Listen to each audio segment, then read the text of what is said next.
এক শ্রেণীর ওলামারা বলেছেন, আমি একটু বুঝিয়ে দিই।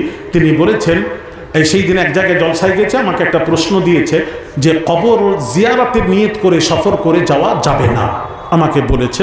আমি বললাম দলিল। উনি দলিল দিয়েছেন, লা তুসাদ্দুর রিহাল ইল্লা ইলা সালাসাতি মাসাজিদান। হাদিস শরীফ, সহি হাদিস। নবী বলেছেন 3 মসজিদ ব্যতীত অন্য কোনো জায়গার জিয়ারতের নিয়ত করে সফর করে যাওয়া যাবে না। এই হাদিসটি দিয়ে প্রমাণ করাচ্ছেন নিয়ত করে যে আমরা কবর জিয়ারত করি যাওয়া যাবে না। আমি তখন বললাম হাদিসটা কি? হাদিসটা আবার পড়েন, লা তুসাদ্দুর রিহাল ইল্লা ইলা সালাসাতি মাসাজিদান।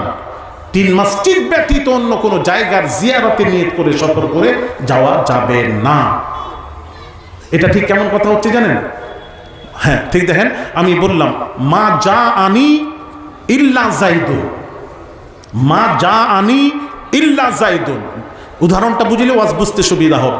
আমি বললাম জায়েদ ছাড়া আমার কাছে কেউ আসে নাই, কেউ আসেনি। একজন এসে বলল, হুজুর জায়েদ ছাড়া ভেড়া বকরি, হ্যাঁ গরু ছাগল সব ঘুরে বেড়াচ্ছে, আপনি বললেন কেউ আসেনি।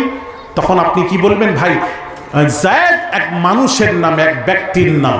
আমি যখন বললাম জায়েদ ছাড়া অন্য কেউ আসেনি, আসেনির অর্থ ভেড়া বকরি ছাগল, হ্যাঁ উট দুম্বা এগুলি আসবে না। ভেড়া বকরিকে ঢোকাচ্ছ কেন? প্রসঙ্গটা কি দেখতে হবে। এখানে আমি যখন বললাম মা যা আনি ইল্লা জায়দুন, জায়েদ ছাড়া আমার কাছে কেউ আসে নাই, তাহলে বুঝতে হবে মানুষ প্রসঙ্গ কথা হচ্ছে। এখানে ভেড়া বকরি ঢোকাচ্ছ কেন? আরে কথা আমার বোঝাতে পারছি না? তো ক্লাস হচ্ছে, আমি বোঝাচ্ছি বাবা। এখানে কি হবে, আমি যদি বলি জায়েদ ছাড়া কেউ আসেনি, কেউ আসেনির অর্থ হবে কোনো মানুষ আসেনি, মানুষ প্রসঙ্গ কথা হচ্ছে। তদ্রূপ এখানে কি প্রসঙ্গ নবী বলেছেন, লা তুসাদ্দুর রিহাল ইল্লা ইলা সালাসাতি মাসাজিদান। 3 মসজিদ ব্যতীত অন্য কোনো জায়গার জিয়ারতে নিয়ত করে সফর করে যাওয়া যাবে না। তো কবর আর মসজিদ আসমান জমিন পার্থক্য। তো কবরের সাথে তুমি মসজিদের সাথে জুড়াচ্ছ কেন? এখানে তো নবী কবর মসজিদের কথা বলেছে। 3 মসজিদ, 3 মসজিদ কোনটা? মসজিদুল আকসা, মসজিদুল নববী, মসজিদুল হারাম। এই 3টি মসজিদ ব্যতীত অন্য কোনো জায়গার জিয়ারতে নিয়ত করে সফর করে যাওয়া যাবে না, কারণ 3টি মসজিদে নামাজ পড়লে বেশি সওয়াব। মসজিদুল আকসাতে 1 রাকাত নামাজ পড়তে পারলে 25,000। সালাতু ফি মসজিদি বি 50,000 সালাতিন। মসজিদুল নববীতে 1 রাকাত নিয়ত করে যদি গিয়ে 1 রাকাত নামাজ পড়তে পারেন 50,000। আর হারাম শরীফে 1 রাকাত নিয়ত করে গিয়ে যদি 1 রাকাত নামাজ পড়তে পারেন 1 লাখ। এখানে সওয়াবের কারণে নবী বলেছেন 3 মসজিদ জিয়ারতে নিয়ত করে সফর করতে পারবে। এখানে কবর ঢুকাচ্ছ কেন? কবরের কথা তো রাসূল বলেন নাই। হ্যাঁ, কোথায় কারে দিয়ে কোথায় ঢুকিয়ে দিয়েছে। আস্তাগফিরুল্লাহ আযীম। কবর জিয়ারতের ব্যাপারে হাদিসটা শুনবেন। ইমাম জালালউদ্দিন সুয়ুতী রাহমাতুল্লাহ আলাইহি লিখছেন, রাসূল পাক সাল্লাল্লাহু আলাইহি সাল্লাম যখন মদিনা থেকে রওনা দিলেন, মায়ের কবরের পাশে গেলেন, আবুয়া নামক কবরের পাশে যখন যাচ্ছেন, কদম মোবারক আর উঠছে না, আগাতে পারছেন না, মায়ের কবর ছেড়ে যাব কি করে? হ্যাঁ, আল্লাহ তাআলা জিবরিল পাঠালেন। এ হাবিব, নূরে মুজাসসাম এসে বলছেন, ফারিস্তান আয় আমার, আয় আল্লাহর হাবিব, আপনি যান। আল্লাহ বললেন আপনি যান, আপনার মায়ের কবর জিয়ারতের জন্য আল্লাহ আপনি আদেশ করেছেন, আপনি যান, মায়ের কবর জিয়ারতে যান। বলে দিয়ে জিবরিল চলে গেলেন, নবী মায়ের কবরের সম্মুখে কাছে গেলেন, আবার জিবরিলকে পাঠালেন।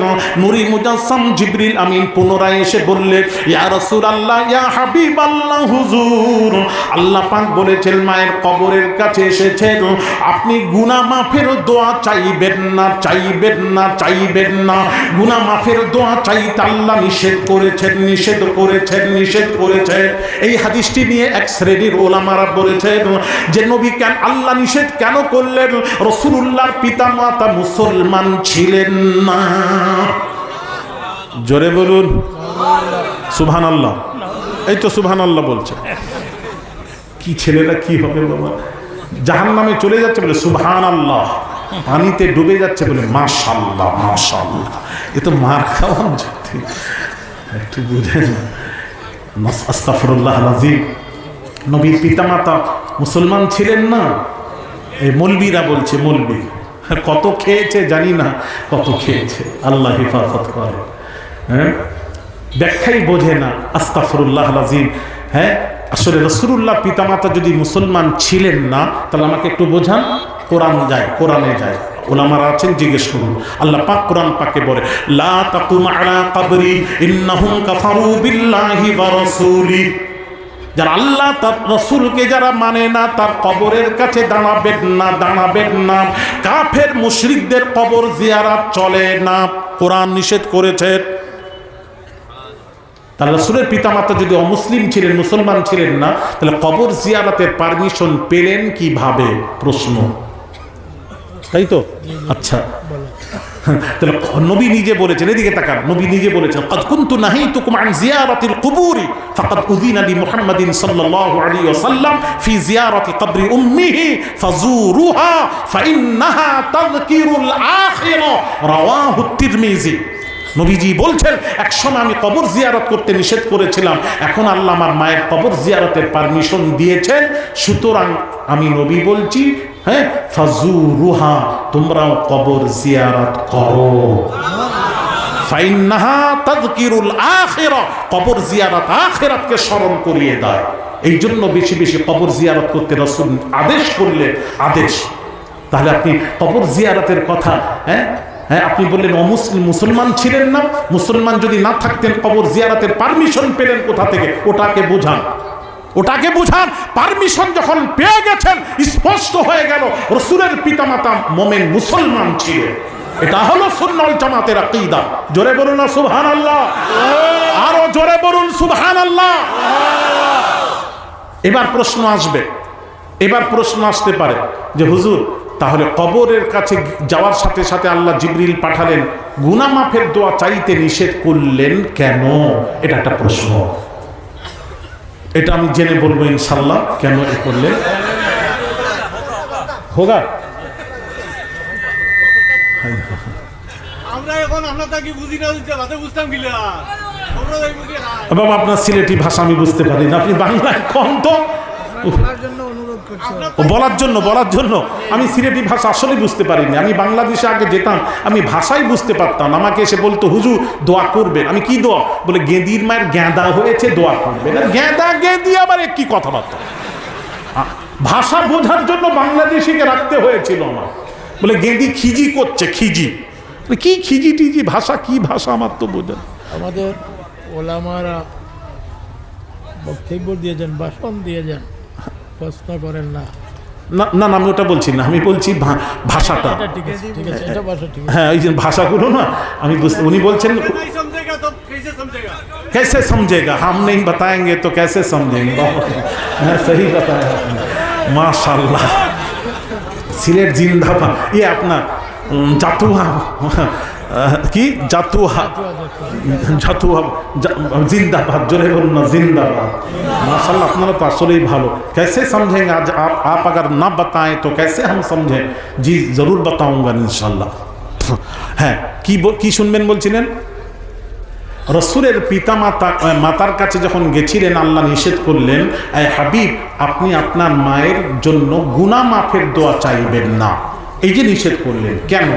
এটার দ্বারা অমুসলিম প্রমাণ হয় না, নাউযুবিল্লাহ, আস্তাগফিরুল্লাহ আযীম। কেন বললেন?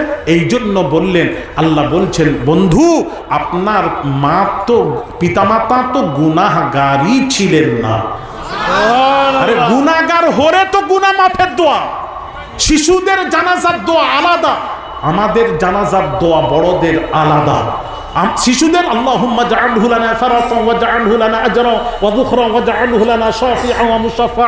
শিশুদের, বড়দের আল্লাহুম্মা গফির লিহাইয়িনা ওয়া মাইয়িতিনা ওয়া শাহিদিনা ওয়া গায়িবিনা ওয়া সাগীরিনা ওয়া কাবীরিনা ওয়া যাকারিনা ওয়া উনসানা। এটা বড়দের, এটা গুনাহগারদের। আল্লাহ তুমি মাফ করে দাও, আল্লাহ মাফ করে দাও। আর শিশু বাচ্চা মারা গেলে তার তো গুনাহই নেই, আবার গুনাহ মাফের দোয়া কিসের? আমি বোঝাতে পারলাম না? আরে গুনাহগার হলে তো গুনাহ মাফের দোয়া। এই জন্য বাচ্চা মারা গেলে শিশুরা বলবেন না, বাপ মা আল্লাহ আমার বাচ্চাকে মাফ করে দাও, বলবেন না। তার তো গুনাহই নেই, তার উপর নামাজ ফরজ নয়, কোনো কিছু ফরজ হয়, ফরজের হুকুম হয় নাই, সে তো গুনাহগারই নয়।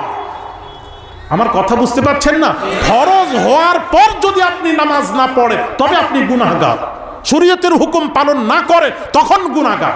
5 বছর 7 বছর শিশু 2 বছর এতে তো গুনাই নেই।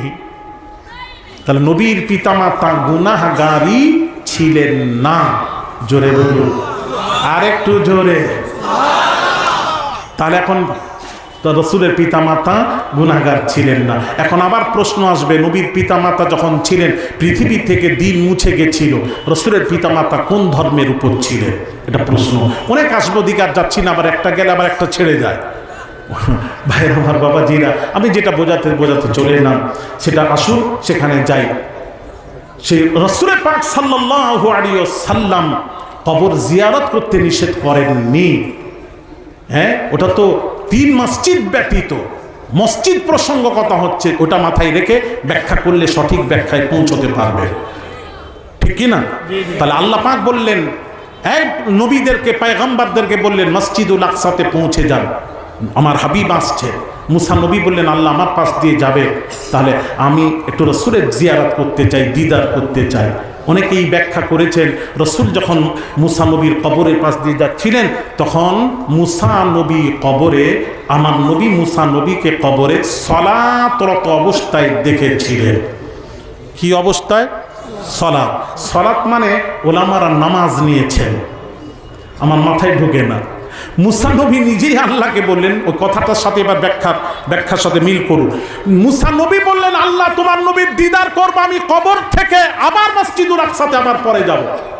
তো যিনি দিদারের জন্য চাচ্ছেন আর তিনি নবীর রওনা দিয়েছেন মসজিদুল হারাম থেকে, আর মুসা নবী নামাজের নিয়ত বেঁধে দাঁড়িয়ে গেলেন। সলাতে তো অনেক অর্থ হয়, সলাতের অর্থ তো অনেক হয় ভাইরা আমার বাবাজিরা। এখানে সলাতের অর্থ আপনি নামাজ নিয়েছেন, এখানে সলাতের অর্থ নামাজ হবে না, এখানে সলাতের অর্থ হবে দরুদ ও সালাম।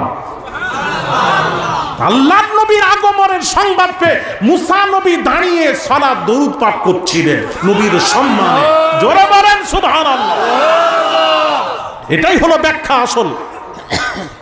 ভাইরা আমার বাবাজিরা, এইবার মসজিদুল নববীতে ওখানে গেলেন, মসজিদুল আকসা। মসজিদুল আকসা থেকে প্রথম তবক আসমান, দ্বিতীয়, তৃতীয়, চতুর্থ, পঞ্চম, ষষ্ঠম, সপ্তম, ওখান থেকে লাজামান লামাকান পার হলেন, ওখান থেকে আরশে আজিমে গেলেন, 70,000 নূরের পর্দা ভেদ করে আরশে আজিমে গেলেন। অনেক কথা, মেরাজের ঘটনা বলতে গেলে কম করে 2 দিনের সময় লাগবে, কম করে, আর বড়দের কাছে গেলে আরো অনেক সময় লাগবে। এবার ওখান থেকে ফিরে আসছেন, এসে দেখছেন ওযু করে গেছিলেন, ওযুর পানিটি এখনো গড়াচ্ছে। আবু জাহালের সাথে দেখা। আবু জাহাল বলছে মোহাম্মদ আজকে নতুন সংবাদ থাকলে বলো। আবু জাহালকে নবী বললেন আজকে আমার মেয়েরাজ হয়েছে এইভাবে মেয়েরাজে সব বর্ণনা দিলেন। আমি এসে দেখছি ওযুর পানিটি গড়াচ্ছে, এসে দেখলাম। আবু জাহাল শুনে বলল মোহাম্মদ তুমি যে পাগল, একটু সন্দেহ ছিল, তবে আজকের কথায় সন্দেহ দূরীভূত হইয়া গিয়াছে, তুমি আসলেই পাগল। নাউজুবিল্লাহ। কি বলে পাগলের মতো কথা? এত রাস্তা অতিক্রম করে এনে, এত হাজার হাজার সার্থবক আসমা মানে 3,500 বছর, ওখান থেকে লাজামান লামাকান পার হলে 70,000 নূরের পর্দা ভেদ করলেন। এক পর্দা থেকে আরেক পর্দা 500 বছরের রাস্তা, এইভাবে 70,000 পর্দা ভেদ করে আরশে আজিমে গিয়ে আল্লাহ নিয়ে গিয়ে তার সাথে সাক্ষাৎ করলেন। ওখান থেকে এসে বলছেন পানি, ওযুর পানি গড়াচ্ছে, গড়ে গেছিলাম, এসে দেখছি গড়াচ্ছে। এই কি পাগলের মতন কথাবার্তা? নাউজুবিল্লাহ। ভাইয়ের আমার, মেরাজটা কত তাড়াতাড়ি হয়েছিল। হ্যাঁ, ইমানদারদের, মোমেনদের আমাদের বিশ্বাস কত তাড়াতাড়ি। বিতুরফাতি আয়ুনিন লাম ইয়াবলুগহু আহাদু মিনাল মাখলুকিন। চোখের পলক মেরে ছাড়তে, দেখেন এরকম কত সময় লাগলো? আরে কথা বলেন না, সেকেন্ডেরও কম বলেন। এই সেকেন্ডেরও কম পলক মেরে ছাড়তে যতটুকু সময়, এতটুকু সময়ের মধ্যে রাসূল মেরাজ থেকে ফিরে এসেছিলেন। ইমানদার আহলে সুন্নাহ ওয়াল জামাতের আকীদা আমাদের এত তাড়াতাড়ি। আর আবু জাহাল বলল এটা কি করে হয়? হ্যাঁ, এটা তো পাগল এরকম কথা বলে। আচ্ছা, মানুষের সামনে শোনাতে পারি? বলে হ্যাঁ শোনাতে পারো। আবু জাহাল ছুটে গেল আবু বকরের কাছে। আবু বাকারের কাছে গিয়ে বলছে, আবু বাকার তোমার নবীর মেরাজ হয়েছে এইভাবে এইভাবে। আবু বাকার শুনে বললেন, না হতে পারে না, বিবেক মেনে নিতে পারে না, হতে পারে না। তো হ্যাঁ, আবু জাহাল বলছে, তুমি এখনো নবীজি বসে আছেন, তুমি গিয়ে জিজ্ঞেস করতে পারো। আবু বাকার ছুটে নবীর কাছে গেলেন, গিয়ে সালাম দিয়ে আরজ করলেন, ইয়া রাসূলুল্লাহ, আপনার মেয়ে, তোমার নবী বলছেন তোমার মেরাজ হয়েছে। যখনই বলেছেন নবী বলেছেন, এ কথা নবী বলেছেন, আবু বাকার বলছেন, নবী রাসূল যদি বলে থাকেন, নিঃসন্দেহে রাসূলের মেরাজ হয়েছে। ছুটে গেলেন আবু বাকার, রাসূলের কাছে গিয়ে বললেন, ইয়া রাসূলুল্লাহ, আমি মেরাজ যাচাই করতে আসি নাই, আমি এসেছি আপনি আবু জাহল যে কথাগুলি বলল, কথার মধ্যে কতটুকু সত্য মিথ্যা রয়েছে জানার জন্য এসেছি। এইটুকু বলতে নবী বললেন, হ্যাঁ আবু বাকার, আবু জাহাল যেটা বলেছেন সেটা আমি রাসূল, আমারই কথা। আবু বাকার বললেন, লা শাক্কা ফিহা, নিঃসন্দেহে আপনার মেরাজ হয়েছে, এতে কোনো সন্দেহ অবকাশ নেই। তখন নবী বললেন, আবু বাকার তুমি মেরাজটাকে মেনে নিলে? কোনো প্রশ্ন নেই? বলে, কোনো প্রশ্ন না, আপনি বলে দিয়েছেন, আবার প্রশ্ন কিসে? আপনি যখন বলে দিয়েছেন আবার প্রশ্ন কিসে? নবীর কথার উপর যারা প্রশ্ন তুলবে তারাই হলো, তারা মোমেন হতে পারে না, মুসলমান হয়, মোমেন হতে পারে না। আপনি বলে দিয়েছেন, মেনে নিয়েছি। নবী বললেন, আবু বাকার, এতদিন ছিল আবু বাকার, আজ থেকে আবু বাকার সিদ্দিক। এই উপাধি লাকাব রাসূল দিয়েছেন আবু বাকারকে। এই জন্য এটা হলো মানার মতো মানা। আবু বাকার মেনেছিলেন, সাহাবীরা মেনেছিলেন, রাসূলকে মানার মতো মানা। আমি বলবো, রাসূলকে মানার মতো মানুন, তবে ইমানদার। আর যদি না মানেন, এমন মৌলবীরা মেনেছে, কি বলছে জানেন? আজ বলছে রাসূল হলেন কাউবয়। কি বয়? একটু জোরে বলুন, কি বয়? কাউবয়। নাউজুবিল্লাহ। আচ্ছা, রাসূলকে বলা যাবে তো? আপনারা বলেন, জ্ঞানী গুণী আলিম ওলামা আছেন, বলা যাবে তো? কাউবয় মানে গরুর রাখাল, ছাগলের রাখাল। রাখাল, এই রাখাল করা যাবে? ছি ছি ছি, আস্তাগফিরুল্লাহল আযীম। রাসূলকে বোঝো, এলাকাবাসী হাতে ধরে বলি, হায় আল্লাহ, কি করে বললেন? ভাইয়ের আমার, বাবাজিরা, ও সোনার যুবকেরা, বাবাজিরা, এক সাহাবী আমার নবীর সাথে কথা বলতে গিয়ে নবীর আওয়াজটা, সাহাবীর আওয়াজটা নবীর আওয়াজের চেয়ে উঁচু হয়ে গেছে। ইচ্ছাকৃতভাবে নয় ভাইরা আমার, সাহাবী ইচ্ছাকৃতভাবে আমার নবীর সাথে বেয়াদবি করেন নাই। আওয়াজটাই উঁচু করার কিছু নেই, মিন জানিবিল্লাহ, আল্লাহর তরফ থেকে। সঙ্গে সঙ্গে আল্লাহ বরদাস্ত করলেন না, ওহী নাযিল হয়ে গেল। ইয়া আইয়ুহাল্লাযীনা আমানু, হে বিশ্বাসীরা, লা তারফাউ আসওয়াতাকুম ফাওকা সাওতিন নবী, তোমরা যখন নবীজির সাথে কথা বলবে, তোমাদের আওয়াজটা আমার নবীর আওয়াজের চেয়ে উঁচু না হয়। আওয়াজ উঁচু আমি আল্লাহ সহ্য করব না। অন্য বেয়াদবি তো দূরের কথা, ভাইরা আমার, বাবাজিরা, ও সোনার যুবকেরা, বাবাজিরা, আর সাহাবীরা কোনো কথা বুঝতে না পারলে আমার নবীকে বলতেন, রাঈনা ইয়া রাসূলুল্লাহ, রাঈনা ইয়া রাসূলুল্লাহ, কি বলতেন? এখন কাফের মুনাফিকরা, তারাও তাদের ভাষায় ওটা গালি, কথা বুঝতে পেরেছেন? ছোট ভাষা, তারা ওই সুযোগে বলতো রাঈনা ইয়া রাসূলুল্লাহ। সাথে সাথে ওহী নাযিল হল, কোরআন, ইয়া আইয়ুহাল্লাযীনা আমানু, হে বিশ্বাসীরা, ঈমানদারেরা, লা তাকুলু রাঈনা, ওই কাফির মুনাফিকদেরকে সুযোগ দেওয়া যাবে না। আজ থেকে তোমরা রাঈনা ইয়া রাসূলুল্লাহ বলবে না।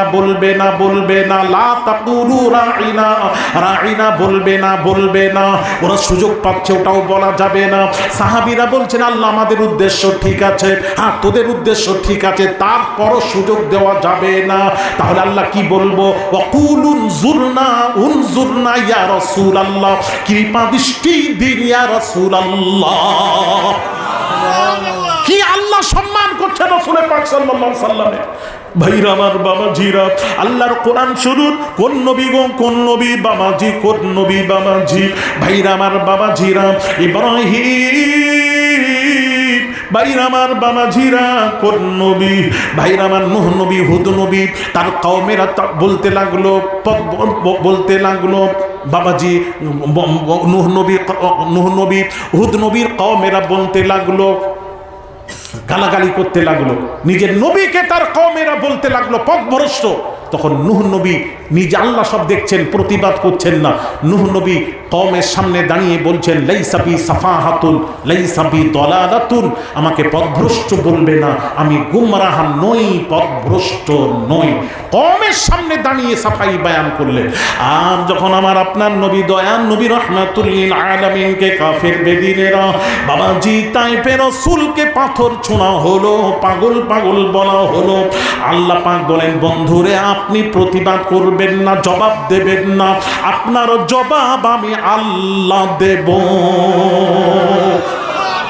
মা আনতা বিনিআমাতি রাব্বিকা বিমাজনুন।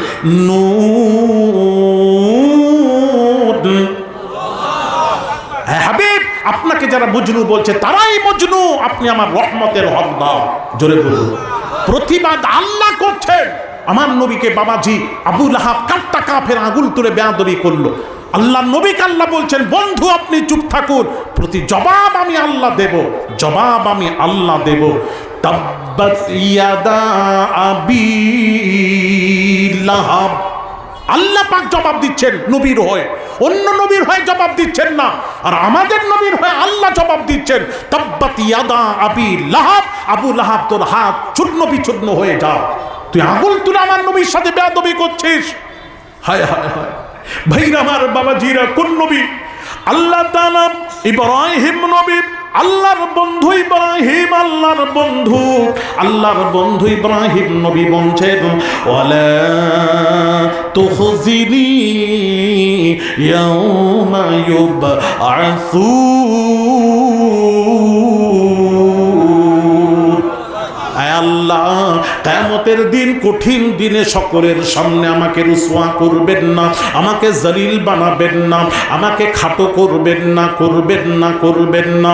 আর আমার আপনার নবী, দয়ার নবী কোনো কথা বলছেন না, আমার নবী খামোশ। আল্লাহ পাক নবীর হয়ে ঘোষণা দিচ্ছেন, ইয়াউমা লা ইউখজিল্লাহুন নাবিয়্যা ওয়াল্লাযীনা আমানু মা'আ। আল্লাহ পাক বলেন, বন্ধু আপনার খাতিরে আপনার উম্মতকে কিয়ামতের দিন সকলের সামনে খাটো করব না। ভাইরা আমার বাবাজিরা, আল্লাহর বন্ধু ইব্রাহিম নবী বলছেন, হাসবিয়াল্লাহু ওয়া নি'মাল ওয়াকিল। আল্লাহ তুমি আমার জন্য যথেষ্ট, তুমি আমার জন্য যথেষ্ট। কে বলছেন? ইব্রাহিম নবী বলছেন, সমস্ত নবীরা বলছেন, আল্লাহ তুমি আমার জন্য যথেষ্ট। ইব্রাহিম বললেন, আল্লাহ তুমি আমার জন্য যথেষ্ট। আর আমার আপনার নবী, দয়ার নবী কোনো কথা বলছেন না, বলছেন না। আমার নবীর হয়ে আল্লাহর ঘোষণাটা শুনুন, আল্লাহর ঘোষণাটা শুনুন। ইয়া আইয়ুহান নাবিয়্যু হাসবুকাল্লাহ। আল্লাহ বলেন, হে নবী, আমি আল্লাহ আপনার জন্য যথেষ্ট। জোরে জোরে বলুন সুবহানাল্লাহ। তাহলে ইয়া আইয়ুহান নবী, নবীর নাম ধরেননি। আল্লাহ কোরআনে খুলুন, অন্য নবীদের নাম ধরেছেন। আল্লাহ পাক বলেন, লাকাদ আরসালনা নূহান ইলা কওমি। নূহ নবীর নাম ধরলেন। ওয়া ইলা আদিন আখাহুম হুদা। বাবাজি হুদ নবীর নাম ধরলেন। ওয়া ইলা সামুদ আখাহুম সালিহা। সালেহ নবীর নাম ধরলেন কোরআনে। ওয়া ইলা মাদিয়ান আখাহুম শুআইবা। শুআইব নবীর নাম ধরলেন কোরআনে। লাকাদ আরসালনা মূসা বিআয়াতিনা আন আখরিজ কওমাকা মিনাজ যুলুমাতি ইলান নূর। মূসা নবীর নাম ধরলেন কোরআনে। কিন্তু বাবাজি আমার আপনার নবী, দয়ার নবী রাহমাতুল লিল আলামিনকে যখন ডাকার হয়েছে, আল্লাহ ডাকছেন ইয়াসিন। আল্লাহ নবীকে ডাকছেন ইয়া আইয়ুহাল মুজাম্মিল, ইয়া আইয়ুহাল মুদ্দাসসির, ইয়া আইয়ুহান নবী, ইয়া আইয়ুহার রাসূল। নতুন নতুন প্রিয় নামে আল্লাহ তার হাবিবকে ডেকেছেন। জাতি নাম আহমদ মুহাম্মদ, এই নাম ধরে কোরআনে আল্লাহ ডাকেন নাই। জোরে জোরে বলুন সুবহানাল্লাহ। নাম ধরে আল্লাহ ডাকেননি মুস্তাফা।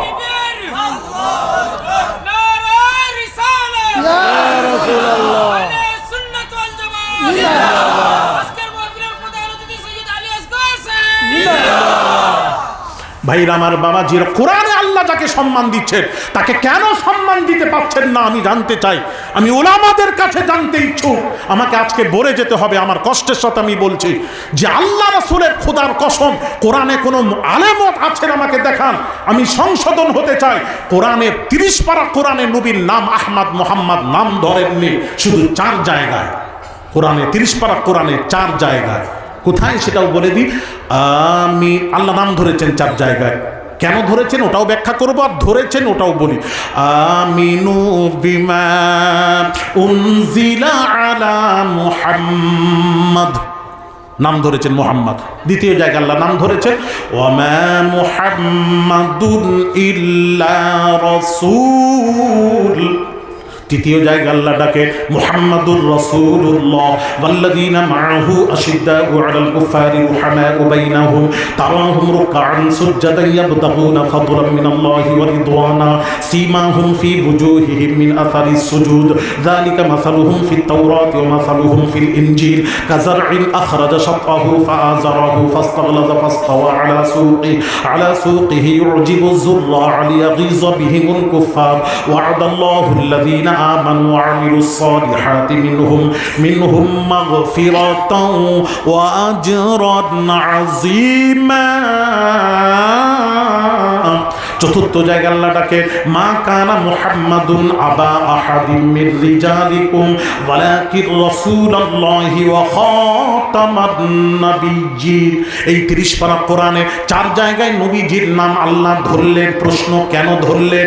এখানে বাবাজি যায়েদ এর শানে নুজুল দেখুন। যায়েদ রাদিয়াল্লাহু তাআলা আনহু নবীজির পালক পুত্র সন্তান, যার জন্য বাবা লোকজন বলতো যায়েদের মায়ের কাছে নবী রাত কাটিয়েছেন। তোহমত আল্লাহর সহ্য হলো না, সঙ্গে সঙ্গে আয়াত নাজিল হলো মা কানা মুহাম্মাদুন আবা আহাদিম মির রিজালিকুম। মুহাম্মদকে তোমরা মুহাম্মদ কারুর কোন পুরুষের পিতা নন। আজ থেকে মুহাম্মদকে পিতা বলবে না। লাকির রাসূলুল্লাহ, তিনি হলেন আল্লাহর রাসূল। ওয়া খাতামান নাবিয়্যিন, তিনি হলেন শেষ নবী। এই জন্য নাম ধরলেন মুহাম্মদ কোন পুরুষের পিতা নন। আর পিতা বলা যাবে না। তাহলে যে স্রষ্টা খালিক সব কিছু পারেন, তারপর নবীর নাম ধরেননি। আল্লাহ পাক ধরেননি বাবাজি, আল্লাহ নিজে নাম ধরেননি। আর আপনি বাবা আল্লাহ যাকে সম্মান দিয়ে ডাকছেন, সম্বোধন করছেন, আল্লাহ কোরআনে বলেছেন অন্য নবীর উম্মতেরা নিজের নবীর নাম ধরে ডাকতো। আর উম্মতে মুহাম্মাদিরা নবীর নাম ধরে ডাকা শুরু করলো। ওহী নাযিল হলো লা তাজআলু দুআ আর-রাসূলি বাইনাকুম কাদুআই বা'দিকুম বা'দা। এক অপরকে যেভাবে নাম ধরে ডাকো, নবী মুহাম্মদুর রাসূলুল্লাহ নাম ধরে ডাকবে না। আমি আল্লাহ ডাকি নাই, তোমরাও ডাকবে না। কোরআনে আল্লাহ পাক বলেছেন ওয়ালা তাজহারু লাহু বিল কওলি কাজহারি বা'দিকুম লিবা'দিন। এক অপরকে যেভাবে সম্বোধন করো, ভাই ভাইকে ডাকে এই ভাই আয়, চাচা ভাতিজাকে ডাকে ভাতিজা আয়। ভাইয়ের আমার বাবাজিরা রাখালকে ডাকে রাখাল আয়। কোরআন বলছে আমার নবীকে ওইভাবে সম্বোধন করা যাবে না।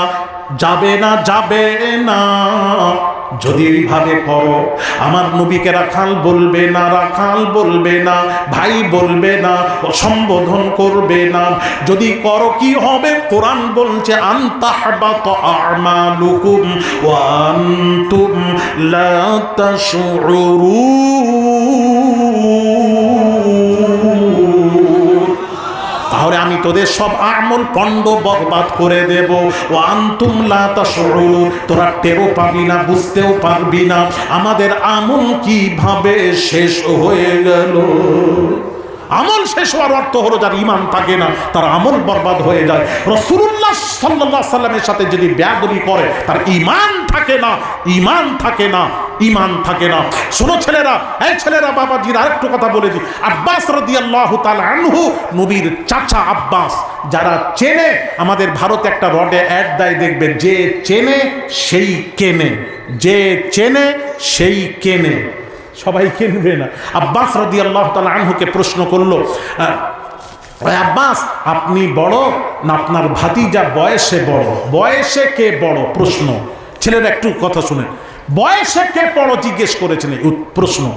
তো আব্বাস রাদিয়াল্লাহু তাআলা আনহু উত্তর হওয়ার দরকার ছিল, বয়সে আমি আব্বাস বড়, তবে শেষের কথাটা হবে তবে রসুল সব দিক দিয়ে বড়, এটাই উত্তর। কিন্তু না, আব্বাস রাদিয়াল্লাহু তাআলা আনহু নবীকে চিনেছেন, উত্তর দিচ্ছেন। উত্তরটা শুনেন, হুয়া আকবারু মিন্নি, বড় তো রাসূল। এই বড় শব্দটা বলতে পারছেন না, আমি বড়, আসলে আব্বাস বড়, এটাই হক।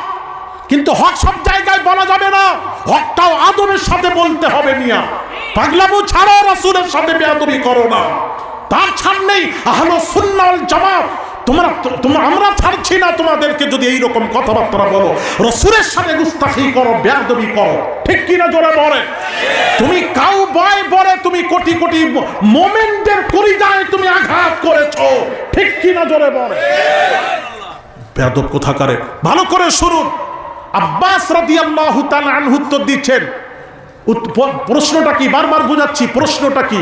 বয়সে বড় কে, আপনি না আপনার ভাতিজা মুহাম্মদ সাল্লাল্লাহু আলাইহি ওয়াসাল্লাম? উত্তর দিচ্ছেন, হুয়া আকবারু মিন্নি, বড় তো রাসূল, বড় তো রাসূল। বলতে পারছেন না আমি বড়, বড় তো রাসূল। শেষের কথা কি বলছেন? ওয়ানা ওয়ানা বুলিতু ক্বাবলাহু, দুনিয়ায় ভূমিষ্ঠ দিক দিয়ে আমি আগে এসে গেছি।